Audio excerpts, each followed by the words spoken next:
Years ago my sister stole my rich fiancé. At our father's funeral she smirked, "Poor you, still single at 38. I got the man, the money, the mansion." I smiled.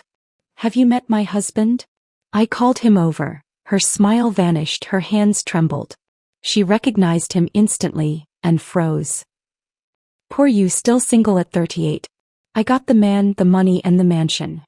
My sister Vanessa's voice dripped with false sympathy as she leaned closer, her diamond earrings catching the soft lighting. Around us, mourners whispered their condolences and shared memories of our father, but all I could hear was the sound of my own heart hammering against my ribs. She'd waited exactly 3 minutes after arriving to deliver the blow. 3 minutes of watching me stand alone beside Dad's casket, 3 minutes of calculating the perfect moment to strike when I was most vulnerable. Classic Vanessa, always knowing exactly when to twist the knife. "Look at you," she continued, her voice barely above a whisper but somehow managing to echo in my ears like a shout. "Standing here all alone while everyone else has moved on with their lives. It's almost pathetic." Before we continue, I want to thank you for joining me in sharing stories of resilience and transformation. If you believe that betrayal can lead to something beautiful, please consider subscribing. It's free and helps us reach more women who need hope. Now let's see how this unfolds. The funeral director's soft piano music seemed to fade into background noise as blood rushed to my cheeks. I could feel the heat of embarrassment creeping up my neck, the familiar burning sensation that had plagued me since childhood whenever Vanessa decided to remind me of my place in the world. She looked absolutely radiant in her grief, if you could call it that.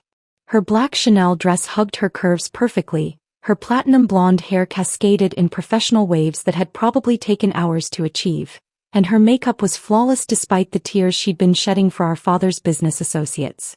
Even her sorrow was designer perfect. "I mean really, Laura," she continued, adjusting the massive diamond bracelet on her wrist with deliberate slowness. "When was the last time you even went on a date? When was the last time a man looked at you and saw something worth having?" The questions hit like physical blows. When was the last time? I couldn't even remember. The years since her betrayal had blurred together in a haze of work, therapy sessions, and quiet evenings spent rebuilding myself from the ground up. I'd been so focused on healing that I'd forgotten about living. "Darren and I were just talking about it in the car," she said, glancing over at my former fiancé who stood near the guest book, his salt and pepper hair perfectly styled, his expensive suit a testament to the success he'd achieved. "How sad it is that you never recovered from losing him." The past tense hung between us like a death sentence. Never recovered. As if I were some pathetic creature who'd been pining away for 4 years, waiting for scraps of attention from a man who'd chosen my sister over me. "He feels terrible about it, you know," she continued, her voice taking on that particular tone of mock concern she'd perfected over the years. "Guilty even. But what could he do? He fell in love with someone else. These things happen. Someone else. Not just anyone, her. His fiancée's sister. The woman who'd smiled at our engagement party, who'd helped me pick out wedding invitations, who'd stood in my kitchen discussing bridesmaids' dresses while planning to steal my groom. The heart wants what it wants," she said with a delicate shrug, as if she were discussing the weather rather than the systematic destruction of my life. And obviously his heart wanted someone more sophisticated, more worldly, more woman. The final words landed like a slap. More woman. The implication was clear. I was somehow less than, lacking in the essential qualities that made a person worthy of love and commitment. I could feel the attention of nearby mourners beginning to drift our way. Aunt Margaret kept glancing over with concern, probably wondering why the two sisters were having such an intense conversation at their father's funeral. Old family friends were starting to notice the tension crackling between us like electricity before a storm. "I hope you don't think I'm being cruel," Vanessa said, her voice suddenly syrupy with false kindness. "I'm just worried about you. We all are. Standing here alone, no husband, no children, no real life to speak of. Dad used to worry about you too, you know. He'd ask me if I thought you'd ever find someone." The mention of our father's concern felt like a betrayal all over again. Had he really worried about my solitude? Had he seen me as the tragic spinster daughter who couldn't hold on to a man? "He wanted both his girls to be happy," she continued, her perfectly manicured hand resting on her flat stomach in a gesture that made me wonder if there was another announcement coming. "And I am happy, Laura. Blissfully, completely happy. I have everything a woman could want. She gestured subtly toward Darren, who was now signing the guest book with the Mont Blanc pen he'd always carried. The same pen he'd used to sign our apartment lease. The same pen he'd probably used to sign his wedding certificate with my sister. A husband who adores me, a beautiful home, financial security, a future filled with possibilities. Each word was carefully chosen, designed to highlight everything I didn't have. While you have your little apartment in Seattle and your job at that marketing firm. It's honest work, I suppose. The dismissal in her voice made my cheeks burn hotter. My little apartment was actually a charming one-bedroom with a view of the Sound, and my job was fulfilling in ways I'd never expected. But somehow, under her scrutiny, my carefully rebuilt life felt small and insignificant.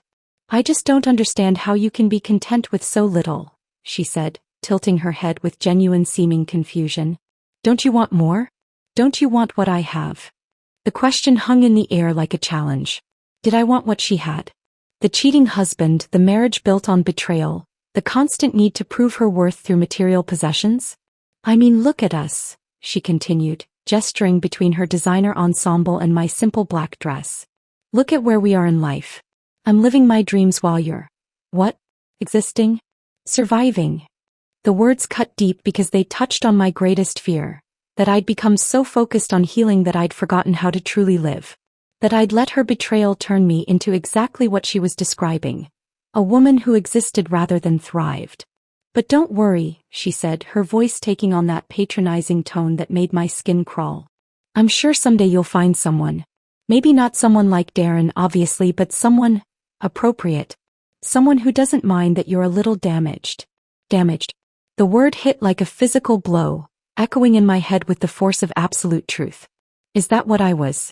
Damaged goods that only a certain type of man would be willing to accept? I should go comfort Darren, she said, glancing over at my former fiancé who was now shaking hands with one of Dad's business partners. He gets emotional at funerals. All that sensitivity that made me fall in love with him in the first place. She started to turn away, then paused as if struck by a sudden thought. Oh, and Laura, you might want to consider therapy. I know a wonderful counselor who specializes in women who've had trouble moving on from past relationships. She might be able to help you finally let go and find some peace. The suggestion felt like the final insult. As if my pain was something to be fixed, my lingering hurt a character flaw that needed professional intervention. But as she began to walk away, something inside me shifted. Maybe it was the therapy I'd already completed, maybe it was the 4 years of hard-won self-discovery, or maybe it was simply the knowledge that I'd survived her worst and emerged stronger. I thought about the man who'd kissed me goodbye that morning, who'd promised to be there for me through whatever this day brought. The man who'd spent the last 2 years showing me what real love looked like. Not the desperate, needy attachment I'd mistaken for love with Darren, but something deeper and more genuine. Actually, Vanessa, I said, my voice carrying a calm that surprised even me. There's something I think you should know. She turned back, eyebrows raised in polite curiosity, probably expecting another moment of vulnerability she could exploit. I'm not alone, I continued, stepping aside as I saw him approaching through the crowd of mourners. I haven't been alone for a long time. I smiled, genuinely smiled, for the first time since walking into the funeral home. Have you met my husband? The color drained from Vanessa's face so quickly I thought she might faint. Her perfectly applied foundation couldn't hide the sudden pallor, and her diamond earrings seemed to tremble as her hands began to shake. Because she recognized him instantly. They both did. And in that moment I knew the tables had finally turned. The memory crashed over me like a rogue wave as I watched the recognition dawn in Vanessa's eyes. 4 years melted away in an instant, and I was 24 again, standing in the ballroom of the Fairmont Hotel at the annual Children's Cancer Research Gala. The chandelier cast golden light across designer gowns and tuxedos, champagne flutes clinked in celebration of the evening's fundraising success, and I had just met the man I thought would change my life forever. Darren Mitchell stood near the silent auction display, studying a weekend getaway package to Napa Valley with the focused intensity of someone accustomed to making important decisions. His charcoal gray suit was perfectly tailored, his confidence evident in the way he carried himself. Not arrogant, just assured. When our mutual friend Sarah introduced us, his handshake was firm, his smile genuine, and his eyes held mine just long enough to make my pulse quicken. Laura works at Precision Marketing, Sarah had explained. She's the creative genius behind that viral campaign for the eco-friendly startup everyone's talking about. Impressive, Darren had said, and something in his tone made me believe he actually meant it. I've been following that company's growth. Brilliant positioning strategy. We talked for 20 minutes about sustainable business practices, the challenges of startup marketing, and the delicate balance between profit and purpose. He listened, really listened, asking thoughtful questions that showed he valued my opinions. When he asked for my business card, I felt like I was floating. Our first date was dinner at a small Italian restaurant in Pioneer Square. He arrived with a single white tulip, my favorite flower, which he'd somehow remembered from our brief conversation about spring gardens. The gesture felt both thoughtful and perfectly understated. We talked until the restaurant staff began stacking chairs around us, lost in discussions about travel dreams, family traditions, and the books that had shaped our worldviews. By our third date, I was already imagining introducing him to my family. He had this way of making me feel heard, valued, like my thoughts and dreams mattered to someone who understood ambition and success. When he kissed me goodnight outside my apartment building, his lips soft and tentative, I felt like the heroine of every romance novel I'd secretly devoured. Dad loved him immediately. They bonded over golf, business strategy, and their shared appreciation for single malt whiskey. I'd find them on the back porch during family dinners, deep in conversation about market trends and investment opportunities. Dad would light up whenever Darren's name came up in conversation, constantly praising his intelligence, his work ethic, his obvious devotion to me. "That boy's going places," Dad would say, beaming with pride as if Darren were already his son-in-law. "And he clearly adores you, sweetheart. The way he looks at you, like you hung the moon." Even Mom, who'd passed away 2 years earlier, would have approved. I could feel her presence sometimes during those early months with Darren, could almost hear her whispering that she'd finally found someone worthy of her oldest daughter. Vanessa's initial reaction had been carefully calibrated enthusiasm. She gushed about how perfect we looked together, how lucky I was to have found such a catch, how excited she was to potentially have Darren as a brother-in-law. But even then, something felt slightly off about her effusiveness. Her compliments came too quickly, her smiles seemed practiced, and her hugs lasted just a beat too long, as if she were studying him rather than simply welcoming him to the family. "He's absolutely gorgeous," she'd whispered to me after our first family barbecue, her fingers lingering on my arm. "Those eyes, that smile, you better hold on to him tight, sis. Men like that don't stay single long." The comment had made me laugh at the time, but looking back it felt more like a warning than encouragement. The engagement came 8 months later during a weekend trip to Vancouver. Darren had planned everything perfectly: sunset dinner at a waterfront restaurant, a private table overlooking the harbor, the ring hidden in a dessert that arrived with, "Will you marry me?" written in chocolate script across the plate. I said yes before he'd even finished his nervous speech about wanting to spend forever making me happy. The ring was beautiful, a classic solitaire setting with a diamond that caught light like captured starfire. Not the biggest stone I'd ever seen, but elegant and timeless. "I wanted something that would suit you," Darren had explained. "Classic, sophisticated, enduring." Wedding planning consumed the next 6 months of my life. I threw myself into every detail with the same intensity one brought to my marketing campaigns: venue scouting, dress fittings, menu tastings, flower arrangements. Vanessa offered to help, and I gratefully accepted. She had an eye for style and unlimited time since she'd recently left her job at the art gallery. "Let me handle the vendor meetings," she'd insisted. "You're so busy with work, and I love this stuff. We want everything to be perfect for your special day."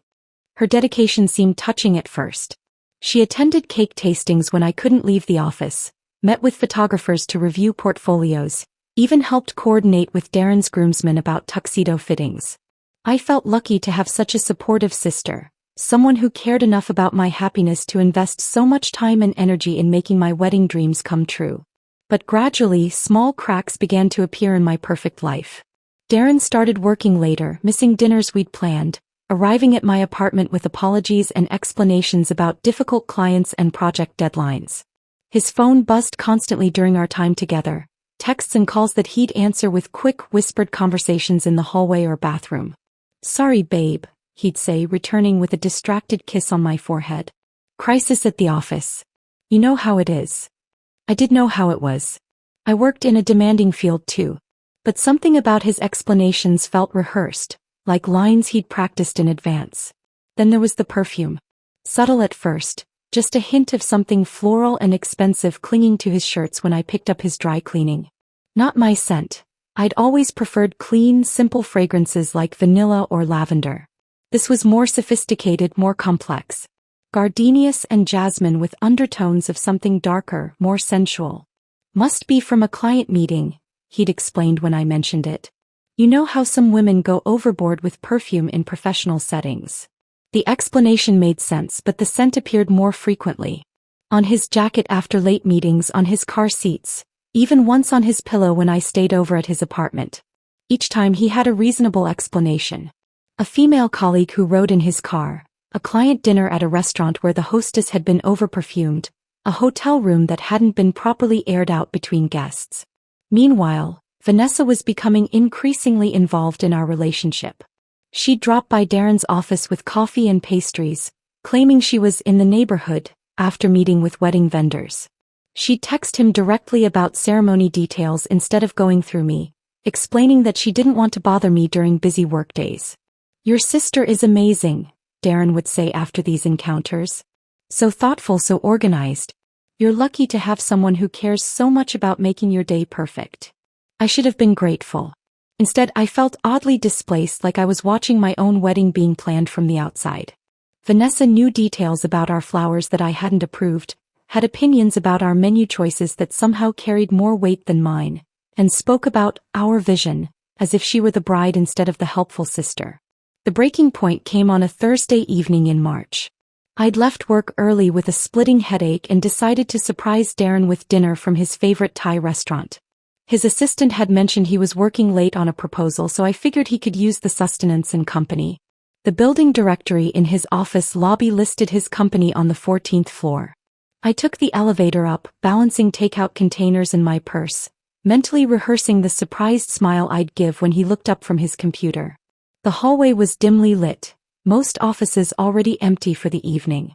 His door was slightly ajar, warm light spilling into the corridor.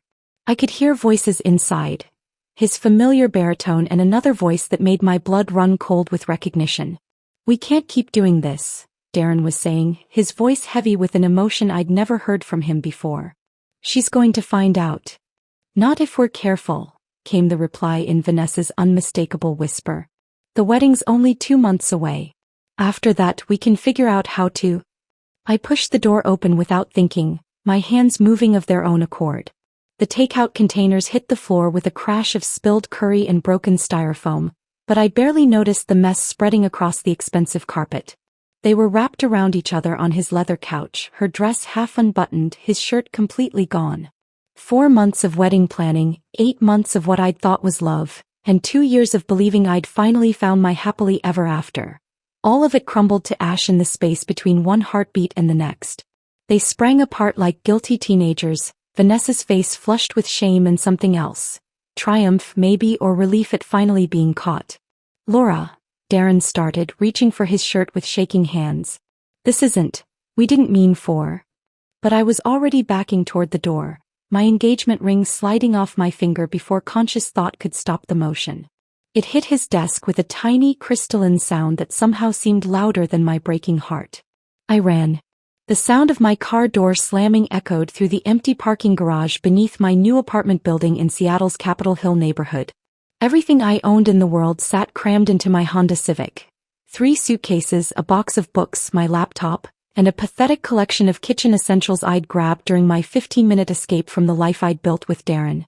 I'd driven straight through from home, stopping only for gas and terrible coffee, my hands gripping the steering wheel so tightly my knuckles had gone white somewhere around Spokane. The GPS had guided me to this address that I'd found on Craigslist during a desperate 3 a.m. apartment hunt. A studio apartment I'd rented sight unseen because the landlord was willing to waive the credit check for an extra month's deposit. The building smelled like old carpet and industrial disinfectant. My apartment was on the 4th floor, accessible only by a narrow staircase that groaned under the weight of my belongings. As I unlocked the door marked 4C, I held my breath, unsure what level of disaster awaited me. The space was smaller than I'd imagined, maybe 400 square feet if I was being generous. A Murphy bed dominated one wall, a kitchenette barely large enough for one person occupied another, and two windows overlooked a brick wall and a narrow alley where cats fought over garbage scraps. The hardwood floors were scarred with decades of previous tenants' lives, and the bathroom had clearly been added as an afterthought, cramped and poorly ventilated. It was perfect. Anonymous, affordable, and completely removed from everything that reminded me of the person I used to be. I spent my first week in Seattle eating cereal for every meal and crying at random intervals, in the grocery store checkout line, while folding my few pieces of clothing, during commercial breaks of mindless television shows. The tears came without warning, triggered by everything and nothing. A couple holding hands on the street. A jewelry store advertisement. The simple act of making coffee for one instead of two. My bank account dwindled with terrifying speed. I'd quit my job in a moment of emotional upheaval, burning bridges with a resignation email that was far more honest than professional. Savings that had once seemed substantial now looked pitiful when stretched to cover rent, utilities, groceries, and the basic necessities of starting over from absolute zero. The job search felt like a special kind of torture. Every interview required me to explain the gap in my employment, to craft careful lies about seeking new challenges, instead of admitting I'd fled my hometown after discovering my fiancé and sister together. Rejection emails arrived with clockwork regularity, each one a small confirmation that I was as fundamentally broken as I felt. Finally, after 3 weeks of increasingly desperate applications, I received a call from a small digital marketing agency called Bloom Creative. They needed an administrative assistant, someone to answer phones, schedule meetings, organize files, and handle the unglamorous tasks that kept the business running. The pay was barely above minimum wage, the benefits non-existent, and the office was located in a converted warehouse that smelled perpetually of coffee and industrial printer ink. I took the job immediately. My first day at Bloom Creative, I arrived 20 minutes early and sat in my car in the parking lot, giving myself a pep talk that felt more like a threat. You can do this, Laura. You can answer phones. You can file paperwork. You can act like a normal human being for 8 hours. The office was a chaos of creative energy that both intimidated and fascinated me. Graphic designers hunched over massive monitors, their workstations covered in color swatches and typography samples. Account managers gestured frantically during client calls, switching between charm and panic with impressive speed. The air hummed with deadlines, caffeine addiction, and the particular tension that comes from running a small business on passion and prayer. My desk was tucked into a corner near the reception area, equipped with an ancient computer, a phone that rang constantly, and a filing system that appeared to have been organized by someone having a nervous breakdown. My supervisor, Janet, was a harried woman in her 50s who spoke in rapid-fire sentences and consumed coffee like it was a life-sustaining medication. Just answer the phone politely, schedule meetings without creating conflicts, and try not to lose any important paperwork, she'd said on my first morning. Oh, and don't take anything the creative team says personally. They're artists. They communicate through sarcasm and existential crisis. The work was mind-numbing but mercifully distracting. I answered calls from clients who wanted to know why their logos weren't more purple, scheduled meetings between people who seemed to actively despise each other, and filed invoices with the methodical precision of someone grateful to have concrete tasks that couldn't break her heart. During my lunch breaks, I'd walk to Pike Place Market and sit on a bench overlooking Elliott Bay, watching ferries shuttle back and forth between Seattle and the islands. The water changed color throughout the day, steel gray in the morning, deep blue in the afternoon, almost black by evening.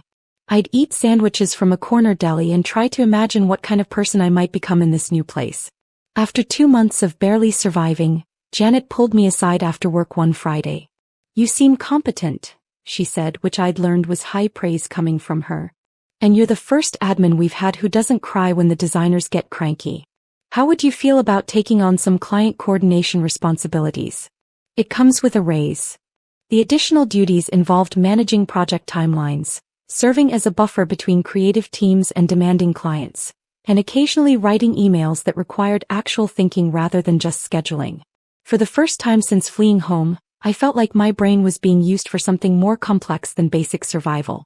One particularly stressful Thursday, After a client had screamed at me over the phone about font choices for 20 minutes, I found myself crying in the bathroom stall during my lunch break. Not the gentle tears of grief I'd grown accustomed to, but ugly, frustrated sobs that came from feeling completely overwhelmed by the simplest adult responsibilities. "Rough day?" asked a voice from the neighboring stall. I looked down to see sensible black flats and gray slacks. Ruth from accounting. A woman in her early 40s with prematurely silver hair and an endless supply of cardigans who'd been unfailingly kind since my first day. "Just client stuff," I managed, trying to make my voice sound normal. "Want to grab a drink after work? I know a place with terrible wine and excellent therapy potential." Something about her matter-of-fact offer broke through my carefully maintained isolation. "I don't really drink much anymore," I admitted. "Neither do I. But sometimes sitting in a bar and pretending you might order alcohol is exactly the kind of normal you need." We ended up at a dive bar called the Comet, nursing ginger Alish and sharing a basket of greasy fries while Ruth told me about her divorce 3 years earlier and her ongoing battle with her teenage daughter's rebellion phase. "You know what saved my sanity?" she asked, stealing a fry from my side of the basket. "Therapy. Good therapy, not the kind where someone just nods and asks how that makes you feel. I found this woman, Dr. Patricia Chin, who basically rebuilt my brain from the ground up." She slid a business card across the sticky table. "She's expensive, but she's worth every penny. And she has a sliding scale for people who are rebuilding their lives." Dr. Chen's office was nothing like I'd expected. Instead of the sterile, clinical environment I'd imagined, her space felt warm and lived in. Bookshelves lined the walls, filled with psychology texts mixed with novels and poetry collections. Her desk was covered with succulents in mismatched pots, and a large window overlooked a small garden where wind chimes created a gentle soundtrack to our sessions. "Tell me about the person you were before," she said during our first meeting, her voice carrying a slight accent that made every word sound carefully considered. I'd expected to talk about Darren, about the betrayal, about the wedding that never happened. Instead, we spent weeks exploring who I'd been before I'd ever met him. The ambitious marketing professional who'd landed her dream job straight out of college. The daughter who'd organized surprise parties for her parents' anniversaries. The friend who'd driven 6 hours to help someone move apartments. "Trauma has a way of making us forget our own strength," Dr. Chin explained during one particularly difficult session. "You survived something that would have broken many people. That's not weakness. That's remarkable resilience." Slowly, painfully, I began to remember that I was more than just someone who'd been betrayed. I was someone who'd built a successful career from nothing, who'd maintained friendships through college and beyond, who'd once been confident enough to give presentations to rooms full of executives without breaking a sweat.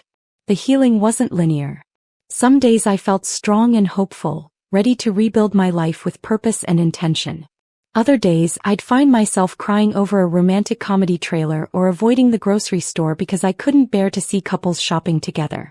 But gradually, the good days began to outnumber the bad ones. Ruth's friendship became my anchor to normalcy. She invited me to her book club, a group of women who met monthly to discuss novels and drink wine in each other's living rooms. At first, I sat quietly in corners, contributing little to conversations about complex characters and plot twists. But as months passed, I found myself engaging more, offering opinions, even laughing at inside jokes. "You're different," Ruth observed one evening as we walked back to our cars after a particularly lively discussion about a mystery novel set in post-war London. "When you first started coming to these meetings, you looked like you were ready to bolt at any second. Now you look like you actually want to be here." He was right. For the first time in months, I'd spent an entire evening without thinking about Darren or Vanessa or the life I'd lost. I'd been present, engaged, genuinely interested in other people's thoughts and experiences. That night, I called Dr. Chin and left a voicemail. "I think I'm ready to start dating again. Not because I'm lonely, but because I think I might actually have something to offer someone." Her return call came the next morning. "That," she said, "is exactly the right reason. Dating after betrayal felt like learning to walk again after a devastating accident. Every step tentative, every movement measured for potential pain. My first attempt was a disaster of epic proportions. Ruth had set me up with her neighbor's brother, a perfectly nice accountant named Kevin who spent our entire coffee date explaining his coin collection and asking if I'd ever considered the investment potential of vintage baseball cards. I excused myself after 45 minutes, claiming a work emergency, and spent the drive home wondering if I was destined to attract men who were either unfaithful or unbearably boring. Maybe those were my only options now, cheaters or collectors of outdated sports memorabilia. The second date was worse. A software engineer from a dating app who arrived 20 minutes late, ordered the most expensive item on the menu, and spent the evening mansplaining my own marketing career to me. When he suggested we split the bill after eating 2 appetizers, an entree and 3 craft cocktails while I nursed a single glass of wine and a salad, I decided the universe was sending me a clear message about my romantic future. Maybe I'm just meant to be single, I told Dr. Chen during our session the following week. Maybe some people are designed for solitude.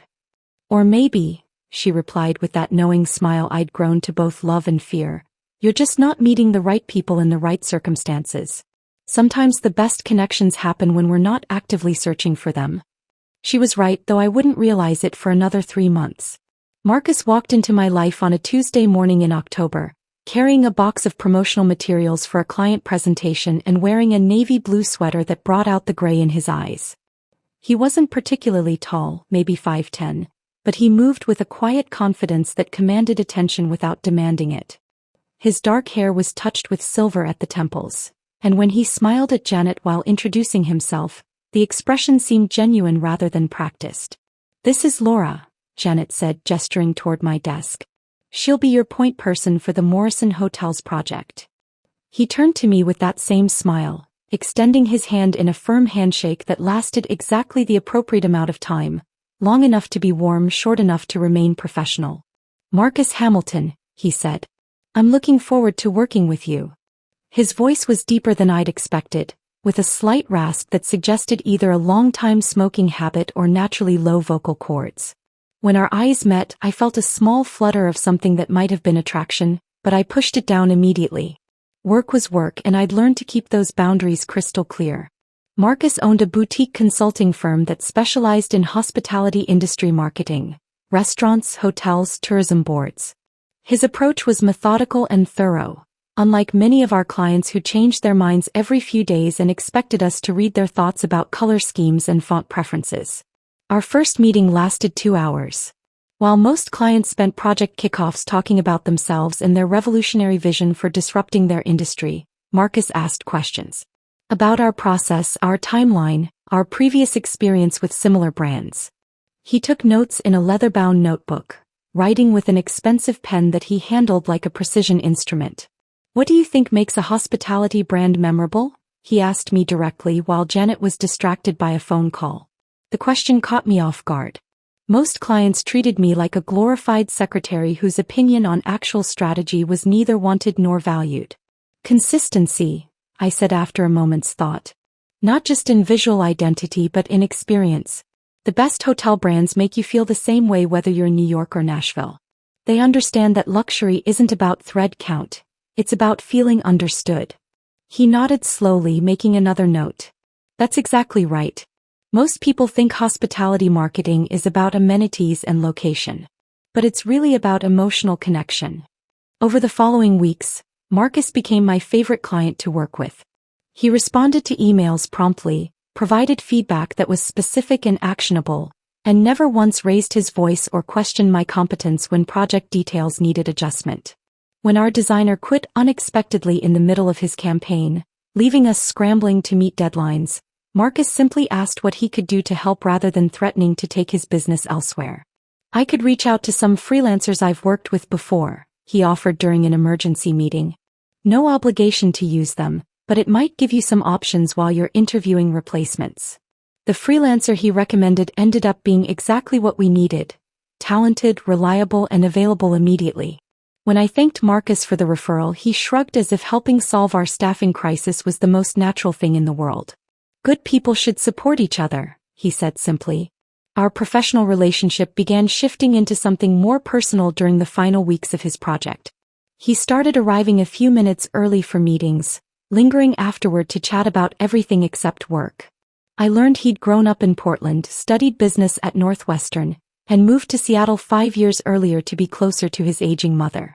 He asked about my background with genuine curiosity, listening to my carefully edited stories about leaving my hometown for new opportunities without pressing for details I wasn't ready to share.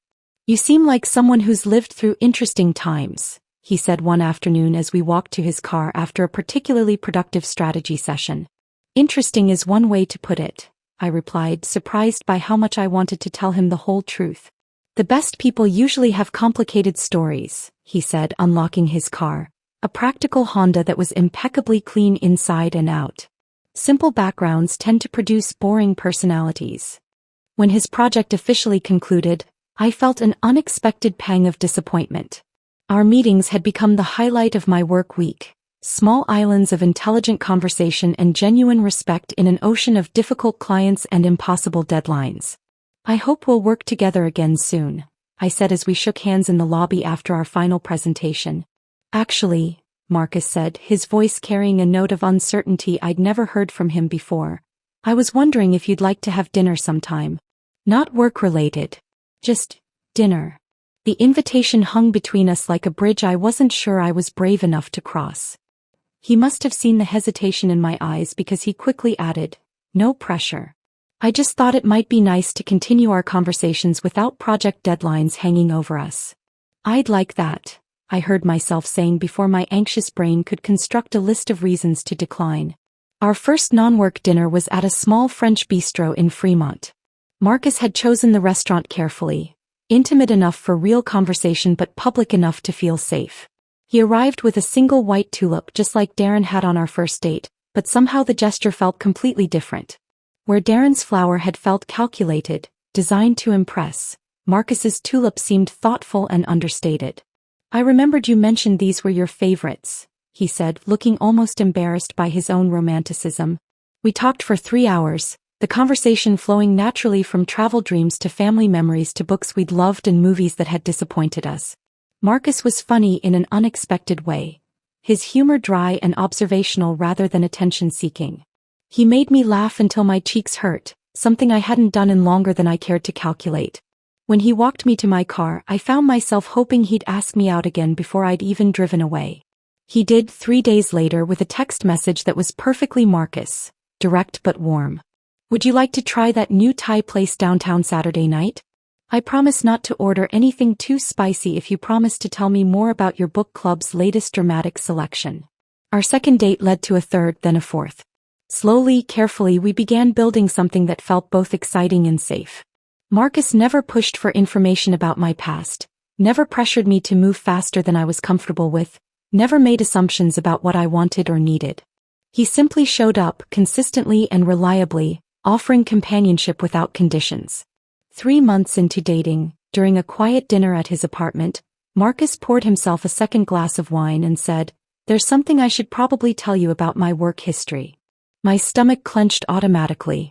Experience had taught me that sentences beginning with, "There's something I should tell you," rarely ended well. "I used to compete directly with someone you might know," he continued, his eyes meeting mine across the candlelit table. "Darren Mitchell. Small world, right?" The wine glass slipped from my fingers, hitting the table with a sharp clink that seemed to echo in the sudden silence. Marcus reached across immediately, steadying both the glass and my trembling hand. "I nearly dropped my wine," I said stupidly, my brain struggling to process what he'd just revealed. "I figured you might have a reaction," he said gently. "Want to talk about it?" The silence that followed my introduction stretched like a taut wire ready to snap. Marcus stepped closer, his presence solid and reassuring beside me, while Vanessa's face cycled through a spectrum of emotions I'd never seen from her before. Shock, recognition, confusion, and finally, something that looked suspiciously like panic. "Marcus Hamilton," he said, extending his hand to Vanessa with the same professional courtesy he'd shown countless clients. "I don't believe we've been formally introduced, though I certainly know who you are." Vanessa's perfectly manicured hand trembled as she accepted his handshake, her usual predatory confidence nowhere to be found. The woman who'd built a career out of manipulating social situations suddenly looked like she'd forgotten how to speak. "Hello," she stammered, her voice barely above a whisper. The transformation was remarkable. In less than 30 seconds she'd gone from triumphant tormentor to confused prey. Darren had gone completely rigid beside her, his face pale beneath his expensive tan. He looked like a man who just realized he was standing in quicksand with no rope in sight. "Hamilton," Darren said, his voice carefully controlled but carrying an undercurrent of something that might have been fear. "I didn't expect to see you here." "Family connections," Marcus replied with a slight smile that didn't reach his eyes. "Laura's father was a remarkable man. Though I suppose you knew that, having been engaged to his daughter once upon a time." The words landed like stones in still water, creating ripples that spread outward to the other mourners within earshot. I could see heads turning, whispered conversations pausing as people tried to piece together the sudden tension crackling between the four of us. Mrs. Henderson, who'd been standing near the flower arrangements, took a small step closer, her hearing aid probably picking up more than she was pretending. Behind her, I could see Dad's business partner, Robert Chin, watching our little group with the sharp attention of someone who recognized the early stages of a significant drama. "Engaged." Vanessa's voice cracked slightly on the word, as if she were just now processing the full implications of Marcus's presence. "Laura, you never mentioned." "There's a lot I never mentioned," I said quietly, surprised by how calm I felt. The anxiety that had been clawing at my chest since entering the funeral home had transformed into something else. Not quite satisfaction but a deep sense of rightness, as if the universe had finally decided to balance the scales. Marcus's hand found mine, his fingers intertwining with mine in a gesture that was both protective and possessive. The simple touch communicated volumes: solidarity, support, and an unshakable certainty that whatever came next we'd face it together. "You two are married?" Darren asked, his voice carrying a note of disbelief that bordered on insulting. As if the idea that I could have found someone successful and accomplished, was beyond his comprehension. 2 years this October, Marcus replied, his thumb tracing a gentle circle across my wedding ring. "Laura's brought more joy to my life than I thought possible." The declaration was simple but devastating in its sincerity. Where Darren had always spoken about our relationship in terms of what I could do for him: boost his social standing, support his ambitions, provide companionship when convenient, Marcus spoke about what I'd given him simply by existing. I watched Vanessa's face as the full scope of the situation began to dawn on her. This wasn't just any random man I'd married to spite her. This was Marcus Hamilton, someone whose name clearly meant something to both her and Darren, whose presence here represented far more than a simple romantic rebound. "But how did you?" She started, then stopped, apparently realizing that any question she asked would only dig her deeper into whatever hole she was discovering beneath her feet. "How did we meet?" I supplied helpfully. "Marcus was a client at my marketing firm in Seattle. We worked together on a campaign for Morrison Hotels. Such a successful project. It really established his company as a major player in hospitality consulting." Each word was carefully chosen, designed to highlight not just Marcus's professional success but also my own competence and independence.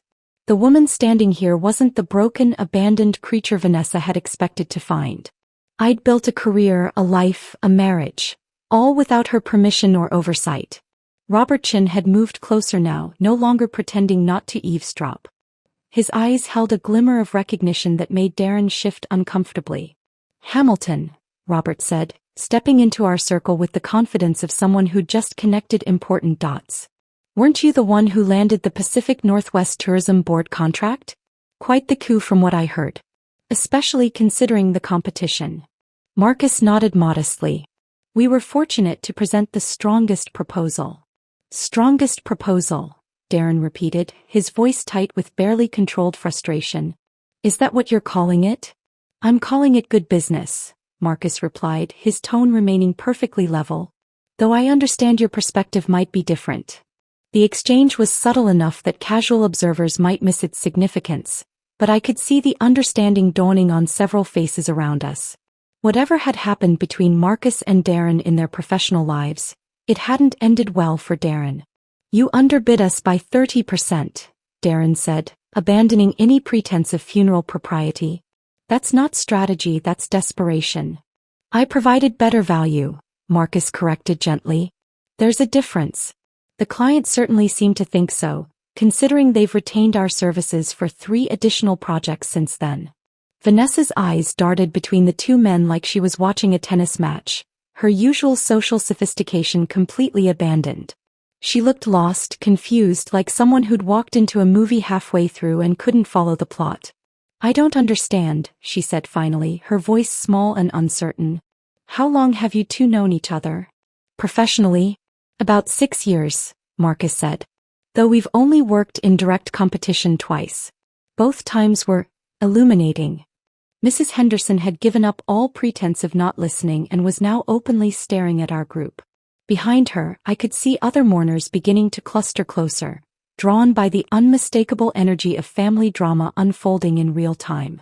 "Laura never mentioned any of this," Vanessa said, her voice gaining a slight edge as she tried to regain some semblance of control over the situation. "Laura and I don't discuss my business rivalries at home," Marcus replied smoothly. "We prefer to focus on more pleasant topics. Though I suspect she might have found this particular connection amusing, given the circumstances." The understatement hung in the air like incense. Amusing barely began to cover how I felt about discovering that my new husband had not only known my ex-fiancé but had apparently bested him in business on multiple occasions. Darren's jaw worked silently, his hands clenched into fists at his sides. The composure he'd maintained throughout the funeral was cracking, revealing something ugly and desperate underneath his polished exterior. "You planned this," he said suddenly, his voice loud enough to carry to the growing circle of observers. "This whole thing, meeting Laura, marrying her, it's all some elaborate revenge scheme." The accusation was so absurd, so completely divorced from reality that I actually laughed. The sound emerged before I could stop it, bright and genuine in the heavy atmosphere of grief and tension. "Revenge," I repeated, my voice carrying clearly in the sudden quiet that had fallen over our corner of the funeral home. "You think I married Marcus to get back at you?" The idea was so ridiculous that even some of the eavesdropping mourners looked skeptical. Darren's paranoia was showing, his inflated sense of his own importance on full display for everyone to see. "That would require me to still care about you enough to plan revenge," I continued, my voice growing stronger with each word. "It would require me to think about you at all." The truth of that statement hit me as I spoke it. For the first time in 4 years, I realized that Darren had become irrelevant to my life. Not someone I hated or resented, but simply someone who no longer mattered. Marcus squeezed my hand gently, a small gesture of approval and support that grounded me in the present moment. Around us, the whispered conversations had resumed with new intensity. I could see the story spreading through the crowd like ripples in a pond. The sister who'd stolen the fiancé, the abandoned bride who'd found something better, the business rivals meeting at a family funeral. By tomorrow, half the town would know that Laura Mitchell had married the man who'd outmaneuvered Darren in business, and the other half would be calling their friends to catch up on the gossip. Vanessa seemed to understand this better than anyone. Her face had gone ashen as she watched our extended family and Dad's associates piece together the implications of what they were witnessing. For someone who'd built her identity around being envied and admired, the sudden shift in public perception was clearly devastating. The knock came 3 days after we'd returned to Seattle, soft and hesitant against our apartment door. Marcus was in his study, reviewing client proposals while I sorted through the condolence cards that had arrived in our absence. The funeral felt like a distant dream now, surreal in the way traumatic events often do once you're removed from their immediate aftermath. I opened the door expecting a neighbor or delivery person, but instead found Vanessa standing in our hallway.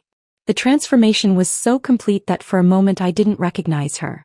Gone were the designer clothes, the perfect makeup, the armor of expensive accessories that had defined her for as long as I could remember. She wore jeans, actual jeans, not the designer variety that cost more than most people's rent, and a simple gray sweater that looked like it had seen multiple wash cycles. Her face was bare of makeup, revealing dark circles under her eyes and a pallor that spoke of sleepless nights. Her platinum blonde hair was pulled back in a messy ponytail, and her hands, those perfectly manicured hands that had once displayed her massive wedding ring like a trophy, were naked except for a simple gold band that looked somehow diminished without its usual accompanying diamonds. "Laura," she said, her voice barely above a whisper. "Can we talk?" I stood in the doorway for a long moment, studying this stranger who wore my sister's face. Part of me wanted to close the door, to protect the peace Marcus and I had built from the chaos she represented. But another part, the part that remembered sharing secrets under blanket forts and practicing dance routines in our childhood bedroom, felt compelled to let her in. Marcus is working, I said finally, stepping aside to allow her entry. We can sit in the kitchen. She followed me through our small apartment, her eyes taking in the modest furnishings, the photographs of our wedding day, the comfortable clutter of two people who'd built a life together through careful accumulation rather than dramatic acquisition. If she was judging our simple lifestyle compared to the mansion she'd described at the funeral, her face didn't show it. We sat across from each other at my kitchen table, the same table where Marcus and I ate breakfast every morning, where we discussed our days over dinner, where we'd planned our future during countless quiet conversations. Having Vanessa in this sacred space felt like inviting a storm into a sanctuary. I don't know where to start, she said, her hands wrapped around the coffee mug I'd offered her as if it were a lifeline. Everything's falling apart, Laura. Everything. The words came out in a rush, as if she'd been holding them in for so long that they'd built up pressure behind her carefully constructed facade. She told me about the money, how Darren had been living beyond their means for years, using credit and loans to maintain the lifestyle he felt entitled to. The mansion was mortgaged to the hilt, the cars were leased with payments they could barely afford, and her jewelry, the diamonds she'd flaunted so proudly, were mostly financed through a high-end jeweler who was now threatening legal action. He controls everything, she said, her voice breaking slightly. Every credit card, every bank account, every investment. I don't even know how much debt we're really in because he handles all the finances. But the calls have started, collection agencies, lawyers, creditors. They call all day, every day. I listened without interrupting, watching my sister, this woman who'd once seemed invincible in her cruelty, crumble before my eyes. The irony wasn't lost on me that she'd spent the funeral bragging about having the man, the money, and the mansion, when all three were apparently built on financial quicksand. The worst part, she continued, her voice dropping to barely audible, is that I think he resents me for it. For the debt, for the pressure, for not being worth all the trouble he went through to get me. The phrase hung between us like a confession. To get me, as if she were a prize he'd won rather than a person he'd chosen to love. As if their entire relationship had been transactional from the beginning, and now that the transaction was proving costly, he was having buyer's remorse. The funeral was the first time he'd looked at me with anything other than irritation in months, she admitted. And even then it was only because other people were watching. The moment we got in the car afterward, he started yelling about Marcus, about how I'd humiliated him, about how my family had always been beneath his standards. She looked up at me then, her eyes red-rimmed and desperate. Why didn't you ever fight me back, Laura? Why didn't you try to destroy me the way I destroyed you? The question caught me off guard, not because I hadn't expected it, but because I'd never really examined my own motivations closely enough to articulate an answer. Why hadn't I fought back? Why hadn't I tried to expose their affair before the wedding, or sought revenge in the immediate aftermath? Because I didn't have to, I said finally, the words coming from some deep well of understanding I hadn't known existed. Time fought for me. It was true, I realized as I said it. While I'd been rebuilding myself in Seattle, learning to be whole again, time had been working its own quiet justice. The relationship built on betrayal had rotted from within, just as Dad used to say about buildings constructed on weak foundations. You could paint over the cracks and reinforce the walls, but eventually the fundamental flaws would bring the whole structure down. Vanessa stared at me across the table, her expression a mixture of confusion and something that might have been admiration. You really moved on, she said. You actually built something real. Yes, I said simply. I did. She was quiet for a long moment, her fingers tracing the rim of her coffee mug in absent circles. When she spoke again, her voice was so soft I had to lean forward to hear her. I found something while I was cleaning out Dad's desk, she said, reaching into her purse and withdrawing a small leather-bound journal. I thought you should see it. The journal was one I recognized from childhood, Dad's daily planner, where he'd written everything from business appointments to grocery lists to random thoughts that struck him throughout the day. Vanessa opened it to a page marked with a faded receipt and slid it across the table. The entry was dated 6 months before Dad's death, written in his familiar scrawl. * talked to Laura today. She sounds happy, really happy, not just putting on a brave face. Her voice has music in it again, the way it used to when she was little and would sing while doing chores. I think she's found her way back to herself. My girls were once best friends, drawing pictures together, sharing everything, protecting each other from the world. Vanessa has forgotten that version of herself, but maybe someday she'll remember. Maybe someday they'll both find their way back to each other. The words blurred as tears I hadn't expected filled my eyes.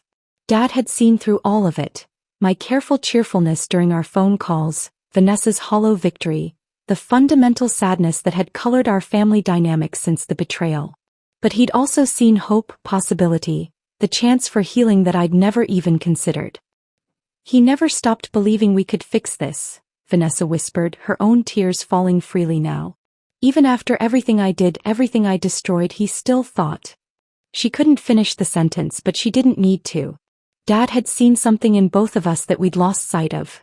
The capacity for redemption, for growth, for becoming better than our worst moments. We sat in silence for several minutes, the journal open between us like a bridge across 4 years of pain and resentment. I found myself remembering the sister Vanessa had been before jealousy and competition had poisoned our relationship. The girl who'd taught me to braid friendship bracelets, who'd stayed up all night with me when I had pneumonia, who'd fiercely defended me against playground bullies with the righteous fury of an avenging angel.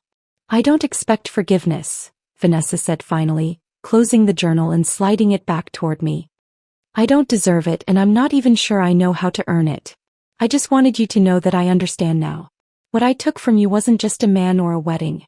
I took your faith in family, in loyalty, in love itself. She stood up slowly, like someone much older than her 36 years. But you found your way back anyway.